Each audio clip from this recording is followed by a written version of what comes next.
Welcome. It's the Hillwood Athletics Coaches Show, episode number 2. All right, joining me as always, it's Coach Stewart. Hey, how's it going, everybody? And we have special guest, one of his players. It's Lil. What's up, Lil? Hey, Lil. The incomparable Lil. Lil, how's your week been so far? It's been really good. How's yours been? Well, it's been good. I am now 39 years old. I had my birthday yesterday, so. Yay! Happy birthday to you. I didn't know I was going to be the only one That was a singing. good. Way to support me, guys. Thank you. Yeah, they got your back, Coach. Yeah, I see. They got your back. That was some good singing, though. Well, Right? thank you. I I'd tried. like to- I tried. to get the whole school to sing to me, maybe. Anyway, I'm 39. I don't feel 39. I feel about 29. Yeah, you don't look 39. Depending on when I wake up, sometimes I feel about 79 or 89. Welcome to the club, brother. You know, I wake up, my joints just don't like me in the morning sometimes, but, you know, especially my knees and ankles. But that's years of playing sports and That'll do it. catching injuries and things like that. I've probably injured my ankles more than half the school combined. Look Oh, at wow. that. Look So, at that. big soccer game yesterday. How's it been going? Y'all got a win earlier this week, correct? How's the week of soccer? We got a win last week. We lost a tough one yesterday, 4-0. Like I like to tell people, the scores are not always indicative of the effort. Mm-hmm. We had 14 quality runs and shots on goal. We just weren't putting them in the back of the net. That's some things we can correct. But in and of itself, it was infinitely more exciting a game at 4-0 than you might have expected. We had them. They were up 1-0 at half. And just, it was an excellent kick. Can't really blame the defense. Can't blame the goalie. It was a great kick. It was placed perfectly. And it just went in the back of the net. But. And as we all know about soccer, things like that, when your chances aren't falling, it's like that momentum shift of, okay, some of their chances are probably going to fall. And then it kind of, once they started getting runs, that probably is when they started creating chances for themselves. Y'all couldn't convert.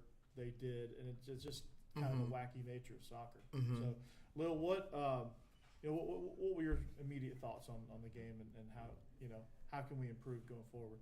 I feel like we played our hearts out last night. The effort was there.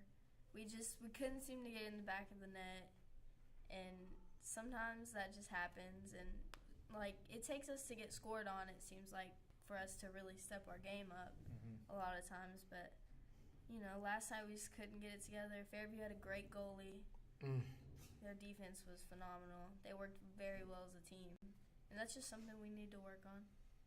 Yeah, I mean, any team sport, that's the case. I mean, soccer and football are both equally similar in where you have to have all 11 on the field doing their jobs, because you have one breakdown, next thing you know, they get a run and score a goal.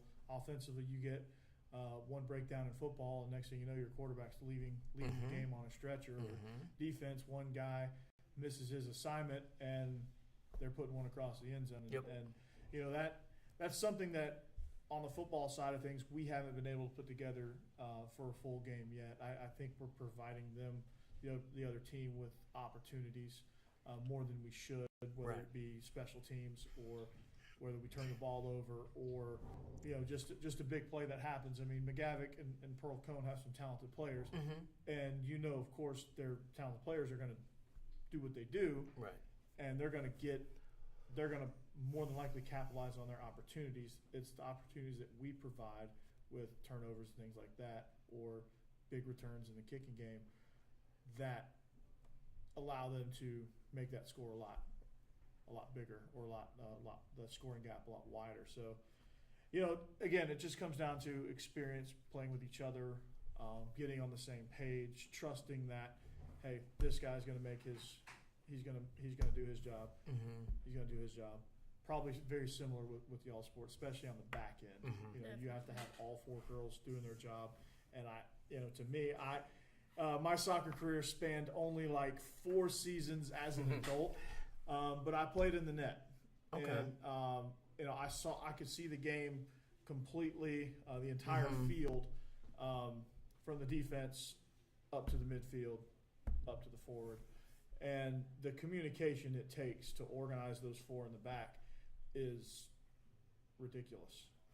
You have to and there's some vocabulary that I didn't know. Mm-hmm. So sometimes I would create opportunities for the team and kind of screw myself over a little bit. Right. So I understand the importance of the communication, and then the communication from the defense to the midfield is also very, very important when you're defending. Mm-hmm. Yeah, definitely. That, and sometimes forwards too, and they have a break, and you can try and get that ball up to people like Mia and Izzy. Yeah, that's just chemistry and just knowing where Izzy's going to make her run, or where Mia likes the ball when she makes her break. You know, if it's left post or right post, or if you're crossing it in. Right. You know, where they like to feed, get the ball fed to them. So. It's an amazing thing to watch, especially this defensive unit. They really do play well together. I think they're playing better than they understand how they're playing. What I love is they don't turn on each other. Right. There's still some chirping with other members on the team. I'm trying to get that under control.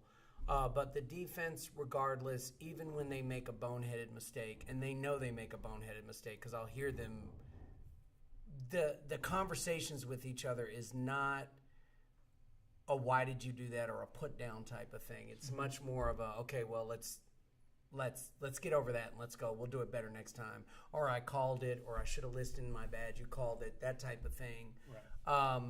They are very close.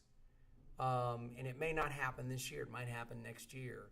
But they're close to being an elite unit. And I think it's just familiarity, knowing each other, having a certain amount of trust, a certain understanding of reading bodies and stuff like that. They're really, really close. The frustrating thing about our team this season, and I did not come in this to talk about next year. I did not come in this to win next year. I came in here to win this year, but the frustrating thing about the team this year is, like I said, with the exception of one game, literally kick a little bit earlier, a kick a little bit later, maybe change your foot position here, foot position there, and we've won most of those games. Right. And most of the teams we play know that we've kind of taken them to the brink, even if we gave up more goals than we should have. They know good and well that we left, as I like to say, a lot of meat on the bone. Yeah. And, you know. The scoring opportunities out there, and we've done the same offensively. I mean, we had one, we got it down. We got it down into the red zone, into the tight red zone against Pearl right before half, and defender plays the ball really well. Jumped the route, picked it off, took it all the way to the house. Just an unfortunate situation. Probably, I think they probably got us on some tendencies there, and I just got too progressive calling the play, and sometimes when you're an aggressive play caller, you get burned sometimes, and that was one of those situations. Quarterback put it in a good spot, and the defender just made a good play on it, and so.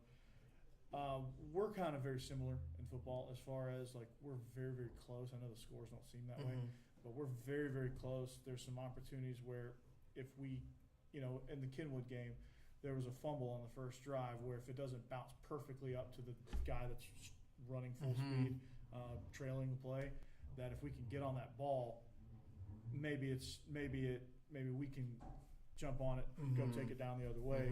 We start the game 7-0 in our favor. They don't hit the onside kick.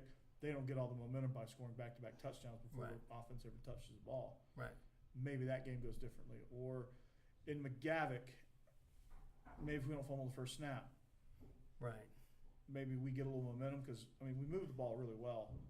And we had a couple really nice drives that we put it across the end zone. But maybe if we don't fumble that first play. Right. And they don't go down, they don't score a second touchdown. Maybe tying the game at 7 apiece. Maybe that changes the landscape of that game. Maybe McGavick starts to doubt a little bit. I don't know. Same with probably y'all's opportunities. You go down 1-0, but you hit a couple of those shots that on goal early in the first half. Maybe you go into halftime 1-1. maybe it falls in your Horse of a favor. different color. So, we tell our guys just keep swinging, and eventually those opportunities will go in our favor They'll if present themselves. if we keep allowing them to present themselves. And I think we can do some things, and it's similar with y'all. Y'all are getting valuable experience on the soccer field and playing together and communicating. So if you guys can just keep that up, sky's the limit for this program. And when we all get over to Lawson, it'll be all new stuff. So everything will be jazzed up. Yeah. Still don't know what the colors are. Still don't know that's coming late October. The Lawson Lightning, the Lawson Lynx, the Lawson Lions.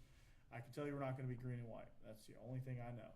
Yeah. Right? Hurts the old Hillwood alumnus here, but I understand, and I'm excited. And there may be some throwback games in the offing. Oh, that'd be awesome. Like maybe we keep some of these Hillwood jerseys and bust out the retro sets or do an old retro Bellevue.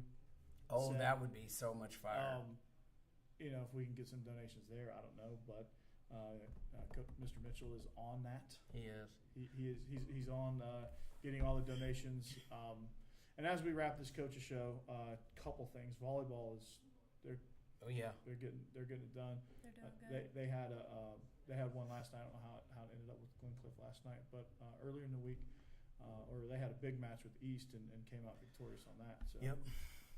Volleyball doing big things. We'll have to get Coach Tinsley on this. I've talked to her, so we just gotta get her on during the show, and so hopefully the other sports will follow suit. Then we'll pave the way for the winter sports, and then we'll go from there. By the time winter sports kicks off, we'll know the direction of Lawson High School. We'll know the color scheme. We'll probably have already had our uniforms picked out. I don't know about you, but we will have already had our uniforms. It's going to be a fun day when we pick out our new uniforms. I definitely want. There's some point where I'm going to know exactly what the colors are before the announcement, because we're going to probably be planning. Is kind of how I see it. Right. I'm not going to say anything. Mr. Mitchell, don't worry. I know he's quaking his. I know, yeah. Don't you say a word. Don't you say. I hear him in my head right now. If you say a word, I'm like, I'm good, Cliff. I'm good. I'm not saying anything.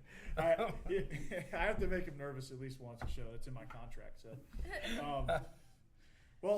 as we wrap this second episode of the Coaches Show, number 2, with Coach Stewart and Lil, we want to encourage you to go over to our page, Topper Nation News on YouTube, which will also be getting a rebranding as we go. I would Lawson. think. So, because we'll no longer be Toppers, obviously. Right. So it's going to be Lawson something. Yeah, it's going to be the Lawson. Don't you Bison. dare! What is it? No, I was trying to think of something extremely random, like Right. the Lawson Lumberjacks. Or Right, something like that.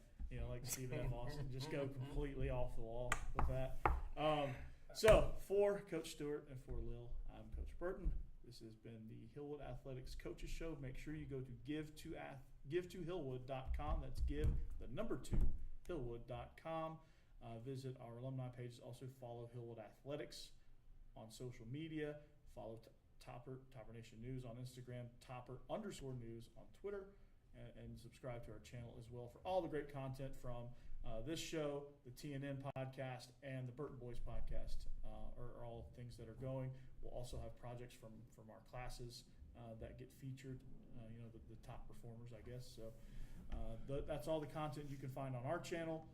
And come support our soccer girls, and come support volleyball, come support football. And then when the winter sports happen, come support them. And then spring sports rolls around, come support them. So point is support. Yeah. Right. Keyword is support there. That's your ACT word of the day, I guess. So can I just say something real quick? Yeah. Big shout out to Jackie Hathaway, my assistant coach. But this support thing is so important, because we see on the news about kids making wrong choices, bad choices that negatively affect our nation every day. And let me tell you something about these kids here at Hillwood that are involved in all these sports and stuff like that. They are cream of the crop. They're good kids. I'm blessed to be able to spend the amount of time with these kids that I get to. And if you don't get to experience that, I understand it for whatever reason, work, this, that, and the other. But how you can definitely positively impact their lives is to give money to give2hillwood.com, because it really, really will help us continue to do stuff like this and support all of our sports. So we would love it if you would do that.